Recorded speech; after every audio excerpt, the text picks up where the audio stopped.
नमस्कार मित्रांनो, आज आपण जाणून घेणार आहोत नालासोपारा या स्टेशनविषयी. नालासोपारा हे शहर किती प्राचीन आहे, त्याला नालासोपारा हे नाव कसं मिळालं, सोपारा या शब्दाचा नेमका अर्थ तरी काय, ह्या संपूर्ण इतिहास आपण या व्हिडिओच्या माध्यमातून जाणून घेणार आहोत. तर चला सुरू करूया. मित्रांनो, नालासोपारा हे वसई विरार महानगरपालिकेतील एक महत्त्वाचं उपनगर आहे.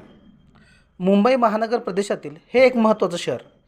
पूर्वेला नाळा आणि पश्चिमेला सोपारा अशी दोन गावं या ठिकाणी होती. या दोन्ही गावांचं एकत्रीकरण करून रेल्वेने नाला सोपारा हे रेल्वे स्थानक बांधले. महाराष्ट्रातील पालघर जिल्ह्यातील हे एक महत्त्वाची महानगरपालिकेतील शहर आहे.